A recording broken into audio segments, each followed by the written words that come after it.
Bonjour à tous et bienvenue dans cette nouvelle vidéo. Aujourd'hui, je suis chez Ludo, donc à la scierie Dubois à Florey, où on va vous faire découvrir un petit peu finalement le circuit de production du moment où l'arbre est coupé sur pied jusqu'au moment où il arrive finalement dans votre atelier, voire fini en tant qu'objet. Alors avant, j'aimerais que Ludovic présente un petit peu son entreprise et puis on va faire un petit tour de celle-ci. Voilà, donc présente-nous un petit peu ton entreprise, Ludo. Quand est-ce que ça a débuté, qui a lancé l'entreprise, ce que vous faites, etc. Voilà. Complète. Donc la société a été créée par mon grand-père en 1954, donc c'est un petit temps maintenant. D'accord. En fait, au départ, il transportait des bois pour les autres scieries avec des chevaux et puis après avec un camion de l'armée. Et puis il s'est dit autant transformer les bois lui-même. Et donc il s'est installé ici à Florey en 1954. La société s'est bien portée. On a compté jusqu'à une dizaine d'hommes. Okay. À cette époque-là. Et puis en 1980, mon père et mon oncle ont repris la société. Okay. Ça a continué et en 2004, je suis venu compléter un peu le groupe et on continue depuis lors. Combien d'ouvriers est-ce que tu as? Et donc quand tu dis tu es venu compléter, est-ce que c'est toi aujourd'hui qui es à la tête de l'entreprise ou ton papa et ton oncle sont toujours dedans? Alors mon oncle est maintenant pensionné, mon père travaille toujours et on considère qu'on a deux dirigeants. Ok. Et on a pour l'instant un ouvrier temps plein, un ouvrier temps partiel et un indépendant qui vient nous aider en fonction du temps qu'il a nous accordé. Ok. Donc c'est vraiment une entreprise familiale. Donc moi je viens ici déjà depuis à mon avis une bonne dizaine d'années, même un peu plus à mon avis. Et en effet, je connais ton papa évidemment, donc je connais bien l'entreprise. Donc voilà. Alors, qu'est-ce que tu vends comme essence de bois, ou plutôt qu'est-ce que vous coupez comme essence de bois, et quelle essence de bois est-ce que vous vendez? Donc en gros, est-ce que tu coupes toutes les essences de bois ou est-ce que vous en coupez certaines, mais peut-être que tu vends d'autres essences? On s'est spécialisé au fur et à mesure du temps dans le sciage du chêne, qui est assez abondant dans la région. Cependant, il nous arrive de scier un peu de frêne, un peu de merisier. C'est un peu aussi suivant les lots que l'on achète. Ok. Et donc principalement du bois belge. Ça c'est important parce que justement quand moi je viens ici, généralement on a des débats un petit peu sur les fibres du bois. Je suis un petit peu particulier, on le sait, mais la fibre du bois belge n'est pas exactement identique que celle du bois français, mais ça on y verra un petit peu plus clair au niveau de l'atelier. Alors donc quelle est la provenance des bois? Donc comme tu le disais, donc c'est plutôt principalement du bois belge. Alors de quelle région justement de Belgique est-ce que les bois proviennent? Alors on achète énormément du côté de Bourrin, donc dans le sud de la province de Namur. Maintenant, il nous arrive d'acheter des bois un peu partout en Wallonie, donc tout ce qui est grumes vient de Wallonie. Ok. Est-ce qu'il y a des caractéristiques particulières justement en fonction d'une région ou d'une autre, par exemple? Oui, il y a des variations dans le bois. Je pense principalement lié à la nature du sol. Donc là, les bois du côté de Bourrin ont un sol qui est très rocailleux et donc qui pousse très lentement. Et vous avez un bois qui est très tendre, qui a un beau grain en fait. C'est ça. Le grain est plus fin. Voilà, exactement. Voilà, et le fil est donc plus fin et plus serré. Exactement. Voilà, exactement. J'ai bien retenu ma leçon. Après des années, il est temps quand même. Alors, quel type de débit justement est-ce que vous faites? Donc, à savoir qu'aujourd'hui, la majorité des arbres qui sont coupés sur dos, comme on dit, hein, donc c'est-à-dire en plateau. Moi, j'appelle ça des plots, mais le plot, en gros, c'est la totalité de l'arbre qui est coupé en différents plateaux. Est-ce que vous faites aussi différents débits, comme les débits moraux, les débits hollandais ou débits sur quartier, etc. Principalement, ce sera du plot, du sciage sur plot ou sur boule. On va rester un peu belge. D'accord. Maintenant, en fonction du type de l'arbre, de sa taille, de son défilement, de sa circonférence, on va aussi scier sur quartier. Et dans tout ce qui est plus de qualité moindre, on va faire un sciage qu'on dit industriel. Donc ça sera principalement destiné à de la charpente. D'accord, donc là ça va être plutôt des poutres, des grosses poutres à cœur on va dire, dans l'industriel. Alors justement, tu parles de débit sur quartier, etc. On dit que de moins en moins de scieries font des débits sur quartier. Alors déjà, est-ce que c'est vrai? Et alors, est-ce qu'il y a possibilité d'aller voir au banc de sciage comment est-ce que ça se coupe aussi bien sur plot que sur quartier? Sans problème, on peut aller voir cela, mais c'est vrai qu'on est de moins en moins à le faire. Le rendement est pas énorme et la manutention est conséquente. Donc on se retrouve au banc de sciage pour voir un petit peu comment ça fonctionne.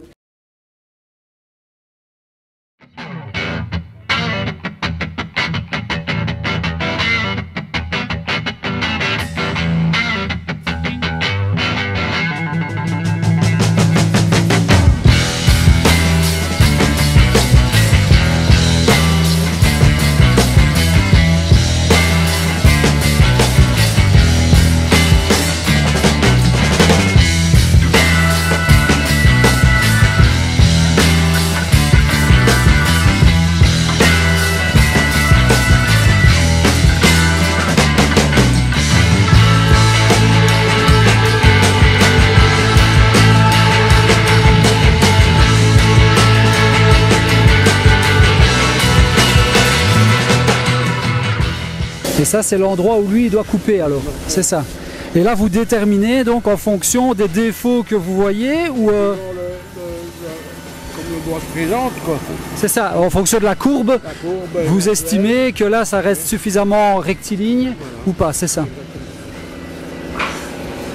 Comme vous pouvez voir, en fait, finalement, tout est fait d'une manière familiale. Hein. Il y a le tonton ou le papy, comme ils disent, qui s'occupe d'affûter la scie à ruban. Le papa qui, lui, justement, détermine les tronçons à couper par rapport, justement, aux défauts et à sa connaissance et ben, voilà, à l'expérience que lui peut avoir. Le fils qui s'occupe plutôt, lui, justement, de gérer d'une manière commerciale. Il s'occupe des clients, de l'administratif. Et puis, donc, ici, maintenant, les tronçons ont été déterminés. Et donc, Ludo va couper tous les tronçons qui vont, eux, passer à la scie à ruban sur le banc pour couper soit en plot ou sur quartier. Vous verrez les deux méthodes et puis ensuite on verra les différentes étapes, donc c'est-à-dire le banc, les coupes sur quartier, le séchage et les différentes étapes. Voilà, en tout cas je trouve ça assez sympa comme visite. Donc voilà, après l'écorçage, donc le papa a déterminé les tronces, comme ils appellent, ou les billons. Et à partir de là, maintenant, ils vont aller sur les bancs de sciage, aussi bien à la scie à ruban pour couper en plot ou en quartier, ou les différentes étapes qu'on va essayer de vous partager ici. Allez, c'est parti. Tu me surveilles. Donc voilà, là, ils viennent de reconstituer gentiment pour nous le plot, donc c'est-à-dire, enfin, le demi-plot. Hein. Donc ici, on est sur une tronce de l'arbre, d'accord, et ils ont fait une coupe sur quartier, comme on dit. Alors, contrairement aux coupes sur plot où on prend le côté et puis on débite, comme vous avez vu en image, je vais vous partager quelques images de nouveau. Ici, sur quartier, c'est beaucoup plus complexe et il y a vraiment beaucoup de manipulations. Pourquoi? Parce qu'il y a une première coupe qui se fait en décalage par rapport au cœur de l'arbre, donc ils ont un laser sur l'avant et il y a un miroir sur l'arrière de la scie qui permet justement de déterminer où se situe le laser, où se situe, je dis bien, le laser sur l'avant et sur l'arrière de la tronce. À partir de là, ils se décalent par rapport au cœur, donc ils ne se mettent pas au centre du cœur pour permettre justement d'avoir du plein quartier à la deuxième coupe, si je comprends bien. Oui, lorsqu'on a déjà déterminé, donc lorsqu'on a déjà fendu le bois en deux, en sciage secondaire, on va se décaler légèrement du cœur, faire un premier trait de scie où là on a pris 29 mm brut pour avoir du 27 une fois sec. Par la suite, ici on a fait du 50 mm on va dire. Cependant, à la vue de cet axe de scie là, on se retrouvait légèrement décalé par rapport à l'axe repartant du cœur vers l'OB. Et donc on a pris le parti de retourner le bois. C'est ça. Et de commencer deux épaisseurs ici. Même problématique. Un problème d'axe par rapport au cœur. Okay. Et à ce moment-là, on retourne encore une fois le bois. C'est ça. Donc en fait, il y a vraiment une connaissance importante de la lecture du bois dans leur chef parce que ils ont retourné, comme vous voyez dans les images, il y a beaucoup de manipulations. Ils retournent d'une manière, ils retournent dans l'autre sens à chaque fois pour partir du cœur et être certain d'être dans du plein quartier en continu. Alors il me disait que cette boule-ci n'était pas la boule la plus qualitative en termes de quartier. Voilà, on a pris celle-ci comme exemple. exemple, mais alors pourquoi, ne me demandez pas, parce que moi je trouve que ça a l'air relativement chouette, et en fonction justement de ce qu'il découvre au moment de la coupe, eh bien il décide de faire des plus grosses ou des moins grosses épaisseurs de bois au niveau de la coupe. Mais c'était intéressant, je trouvais, de vous montrer le plot reconstitué avec toutes les différentes coupes qui ont été effectuées, comme vous pouvez le voir en image. Voilà, tout simplement. Donc je ferai un gros plan que vous pourrez voir exactement à quoi ça ressemble. Et nous, on continue notre petit tour. Merci en tout cas. Donc Jean-Pierre qui est sur ce banc depuis ce matin, a priori. Qui s'appelle une table à quartier. Voilà. On appelle ça, donc elle sert à ça. Une table à quartier. Et donc il va nous expliquer comment ça fonctionne et ce qu'il fait exactement sur ce banc de sciage. Le principe du quartier, c'est d'avoir la première qualité de bois sur quartier. Après 6 mois de séchage, les bois viennent ici. Et chaque planche, je dois absolument la regarder, la retourner. Et le principe, c'est d'en faire un quartier avivé. Donc on va supprimer d'un côté l'aubier. Et de l'autre côté, regardez de l'autre partie. Ici, bon, on est très pointilleux là-dessus, surtout, mais du patron. C'est que moi, j'ai tendance de parfois aller un peu trop loin. Mais ils ne veulent pas il appelle ça du faux bois. C'est-à-dire que ici, ben, je vais couper. Tu vois, il y a une déviation ici. Ben, je vais couper ici. Quand j'ai commencé à travailler ici, ben, j'aurais coupé là. Mais comme le bois doit encore aller au séchoir, à ce moment-là, il va encore, il y a un risque, aussi de gercer ou de plier. C'est ça. Donc il faut pas avoir peur d'aller au-delà de. Oui, jusqu'à temps que le fil soit bien droit. Tu vois ça. Donc ici, pour rappel, on est au stade, on a séché le bois pendant 6 mois.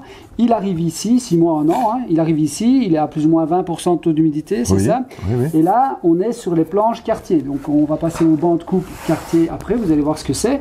Et lui, en fait, maintenant, il va faire les pièces finies, prêtes à vendre, qui doivent encore sécher pendant un certain temps pour atteindre le taux d'humidité idéal pour la vendre.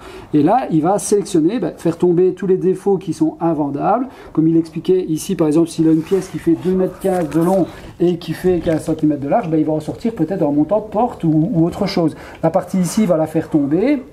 Mais il va récupérer peut-être la partie ici entre les deux. Oui, tout en sachant que ici, à partir du moment où ça devient du faux bois, que ce n'est plus du faux quartier, je punirai aussi. C'est ça. Donc ensuite, j'ai bien regardé ma planche. Je la présente ici sur la table, évidemment. Voilà le problème. Et puis, bon, je vais reculer ma table mobile.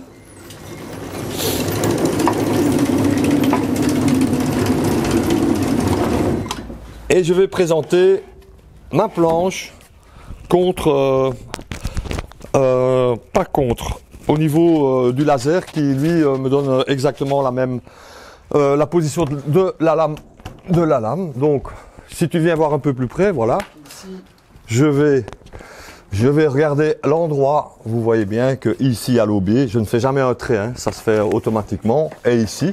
Donc je vais positionner mon laser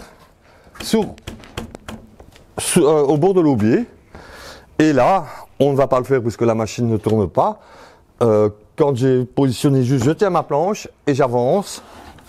Et je suis parti. Et la lame me tire mon premier champ. Voilà. Une fois terminé, je la ramène. Ah oui, donc c'est une pédale. C'est au pied, oui, c'est au pied. C'est facile. Et je reste pratiquement toujours dans cette position-ci. Donc, on s'imagine que le champ ici est dressé. Et ensuite, au premier défaut, ici, on a un peu de chance.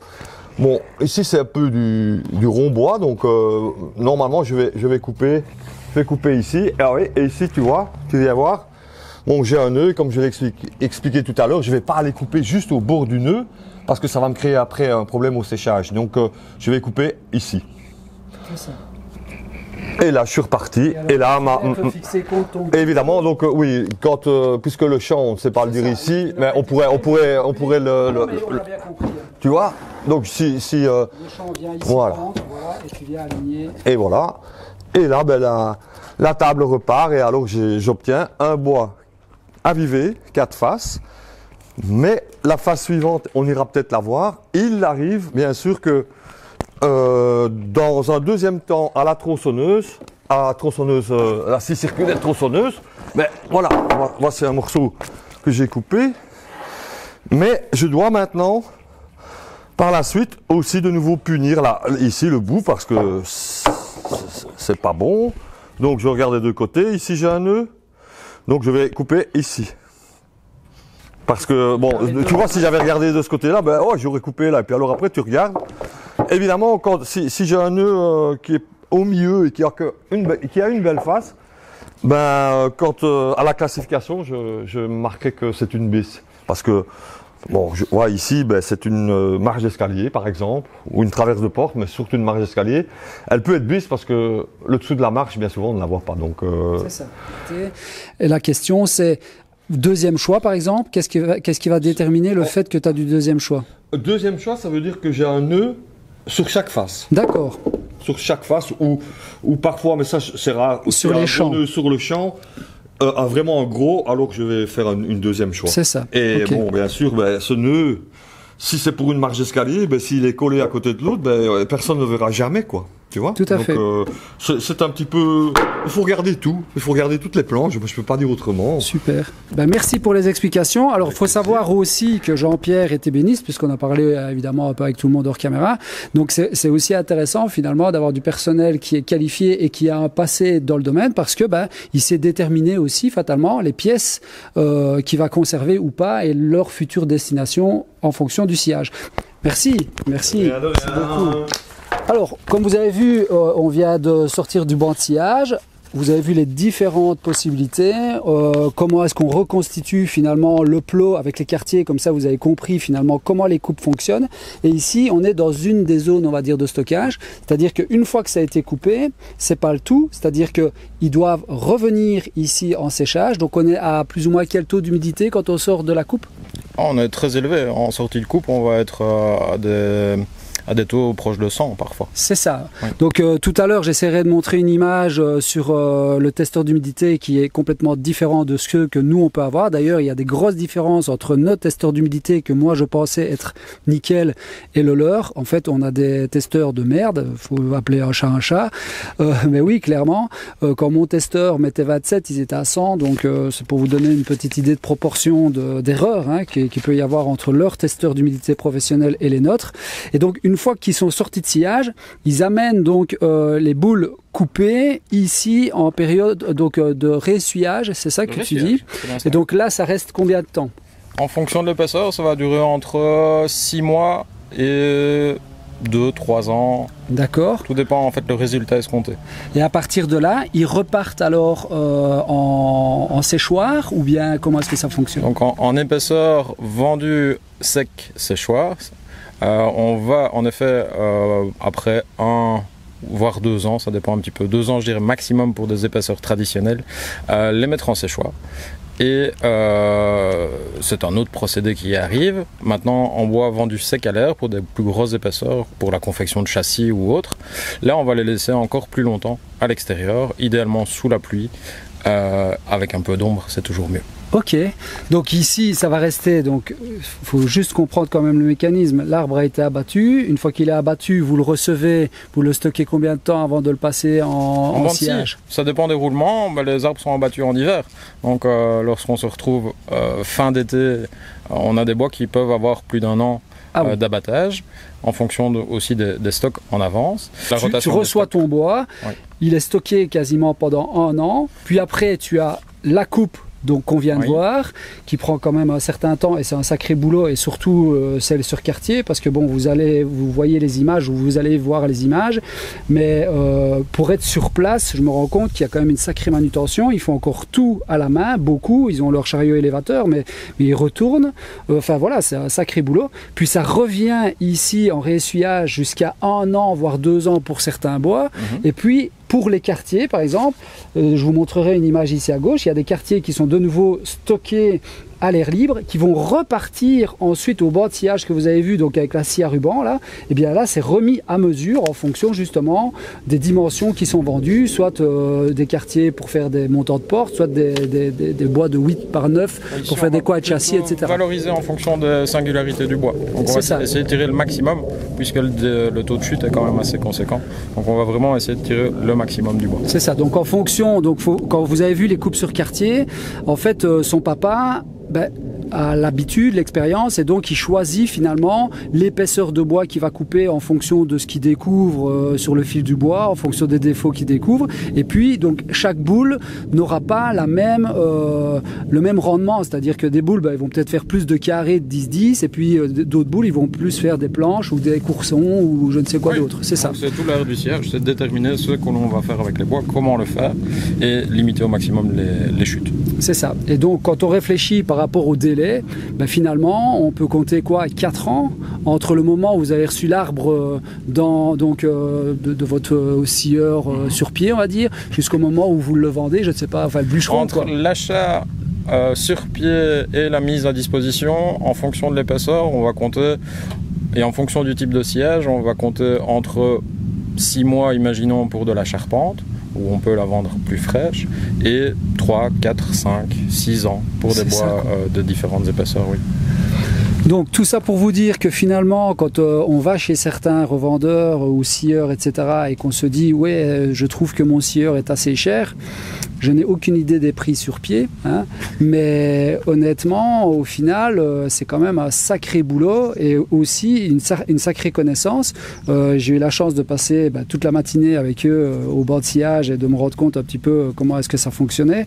Il y a quand même pas mal de choses à regarder. Vous avez vu à un moment donné, il a coupé une partie, donc un gros nœud, donc c'est une embranchure, j'imagine,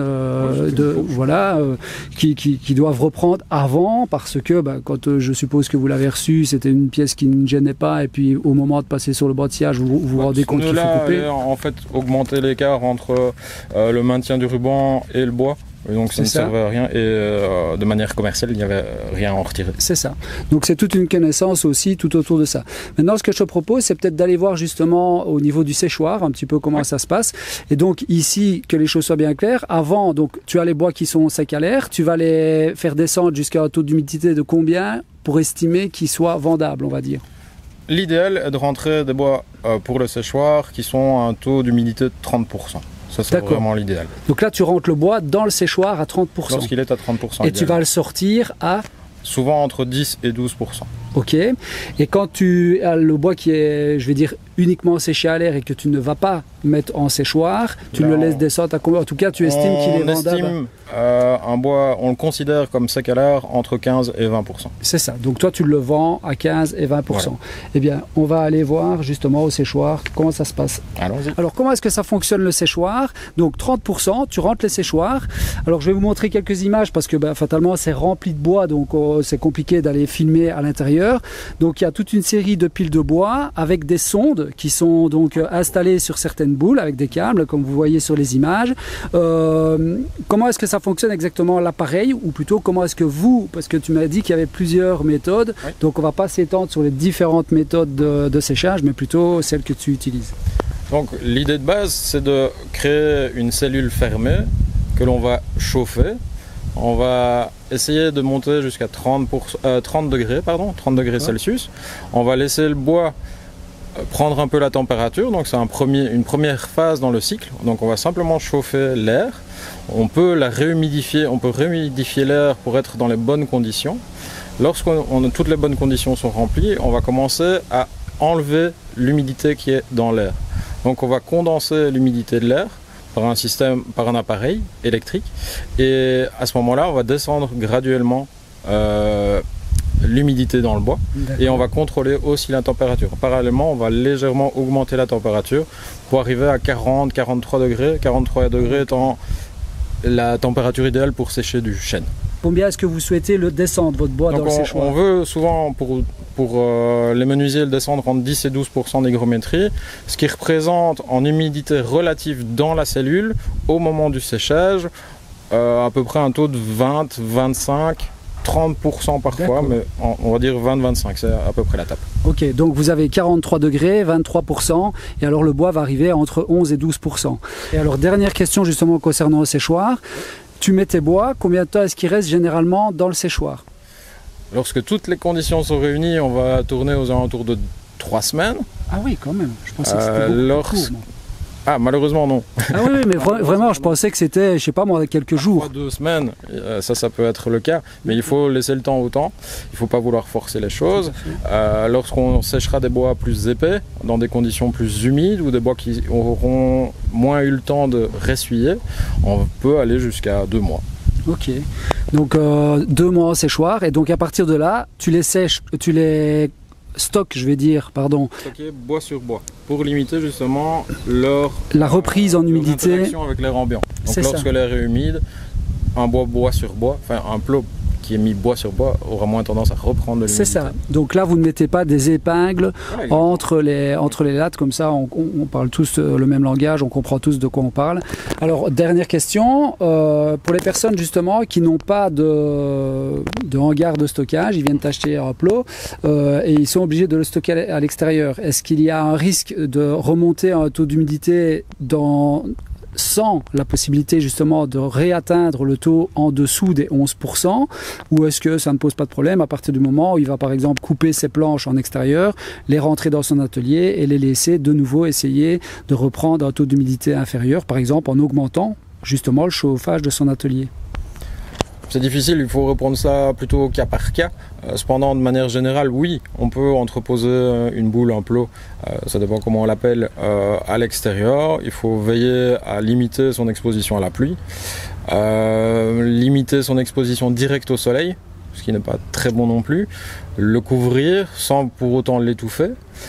Et l'idéal, c'est de rester conscient du fait que le bois a tendance à reprendre de l'humidité, mais il peut la perdre en acclimatant son bois à la future destination. C'est ça. Donc lorsqu'on sait qu'on va être dans un milieu très sec, autant laisser le temps au temps et s'approcher au maximum de valeurs futures.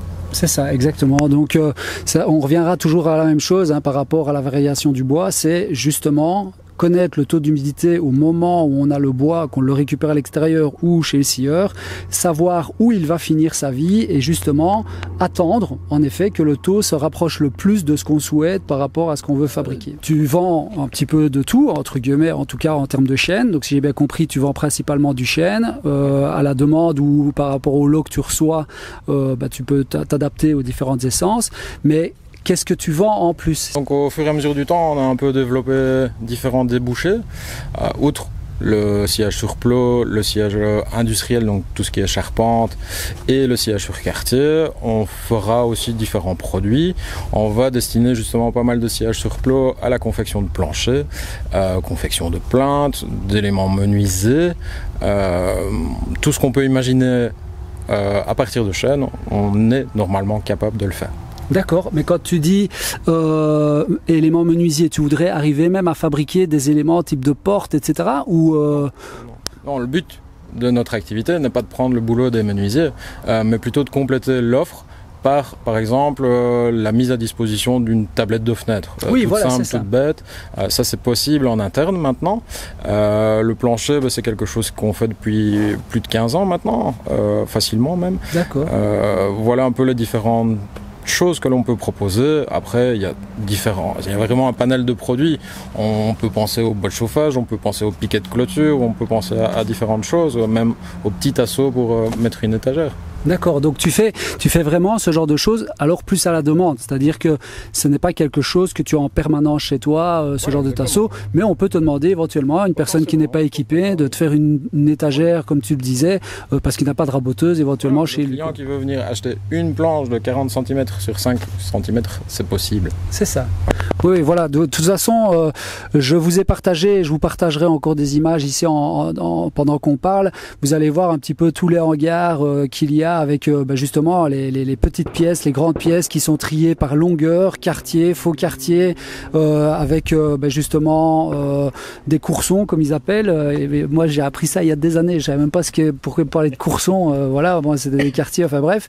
Tout ça pour dire que c'est vraiment une série familiale. Moi je viens ici, comme je le dis, depuis des années. Ça me fait plaisir de faire cette vidéo. Je lui ai proposé de faire cette vidéo tout simplement parce que, comme vous le savez, je mets sur pied une formation sur le travail du bois et je veux parler de la sélection du bois, et donc je vais profiter justement de sa série pour vous expliquer comment sélectionner votre bois, ce que vous devez regarder quand vous venez justement éventuellement chez Ludo acheter vos planches qui correspondent justement à votre projet. Et ce n'est pas parce qu'il est là, on pourrait croire que c'est du commerce, mais sachez que je n'ai rien demandé et il ne m'a rien demandé pour faire cette vidéo, c'est par plaisir que je le fais, mais il est toujours de très bons conseils, c'est quelqu'un de très ouvert. Chaque fois qu'on vient ici, j'ai la possibilité de regarder tous les bois que je souhaite regarder. Il me laisse libre circulation pour aller choisir les bois que je veux, pour avoir un visuel sur ce que je souhaite. Ce n'est pas partout que vous allez trouver ce genre de choses. Alors évidemment, il y a les gens qui sont de notre région qui pourraient venir, évidemment. Mais c'est important, essayez de trouver de votre côté, que vous soyez français, espagnol, italien, peu importe, une série qui correspond vraiment à ça, c'est-à-dire que vous pouvez parler avec votre interlocuteur, vous pouvez expliquer ce que vous cherchez comme bois, parce que tout le monde n'est pas connaisseur, et ne pensez pas que dans les séries, les gens vous prennent de haut parce que vous ne connaissez pas. Tout le monde débute et c'est important de trouver des gens. Si les gens vous prennent de haut, eh bien je vous dirais bien, n'achetez pas le bois chez eux, c'est qu'ils ne veulent pas le vendre. Voilà, tout simplement. Je te remercie en tout cas pour cette visite et pour cette découverte, et puis j'espère que toi ça t'a plu aussi, cette discussion. Donc est-ce que tu as quelque chose à ajouter, Ludo? Oh, rien de très particulier, donc tout le monde est le bienvenu, évidemment. Ça peut prendre du temps de répondre à toutes les demandes, mais on essaye de répondre justement à toutes les demandes et de la meilleure manière possible. Donc si tu n'as plus rien à ajouter, eh bien, je vous souhaite à tous une bonne journée ou une bonne soirée en fonction de l'heure à laquelle vous avez regardé cette vidéo. Et puis je vous dis donc à bientôt pour de nouvelles aventures. Salut, salut!